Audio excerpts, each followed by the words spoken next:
omukoro ogwo gwahikaho abantu bingi b'ebitinisa kuruga omu ihanga hamwe na heru yaryo gwayebemberwa minisita w'ihanga w'ebyobwegyese bw'amatendekero g'ahaiguru John Chrysostom Muyingo arikuherwaho omukuru w'itendekero eri Professor Mark Charles Rwanga Oren.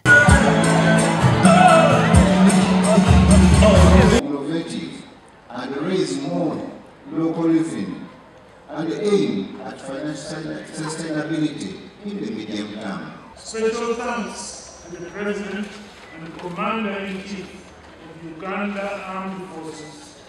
Through his government, has been able to grow steadily, academically and infrastructurally. Omukwaye obutumwa bwa Minisita Muyingo nagira ngo okushoma nikimanyiso kuba etabaaza ezirikwakira buri omwe omu ihanga aho yashabira abaheze emishomo yabo okukitoreza. With the skills you have attained, I trust you are ready to face the world.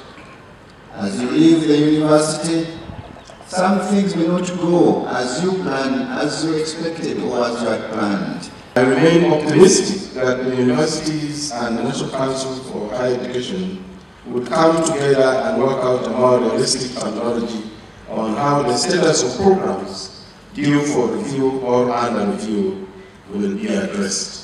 Abeegi barikuhika na mushanju batunga degree ya kashatu ningashi doctorate of philosophy omu mashomo gatari gamwe na gamwe kandi omu haba harimu na commissioner wa physical education Reverend Canon Dr. Duncan Zumugumya. Nkimanyisa ngo nabe cyo kureberaho amashomero gona go gutegeka ga primary na secondary na za other tertiary institutions ekyo cyampiso mugisha ensima ruhanga basise ku bonisa sente nkashoma koseji ahabwensi ya hati na empinda hindukero abindi nabarebera mu kurenga kufuno murimo tikorebera muri yecho akwa natiriho mini zo kurenga afuna abona akantsira gukora sima bazire banje abo sacrifice amuchuma bakampera fizi sima byomwe na yankwatireho okushoma ogwabaguryo murundo gwa 29 itendekero rukujweka Abeegi kandi bona hamwe baajwara na Abeegi 1327 ahabwa TV West nde era akiza.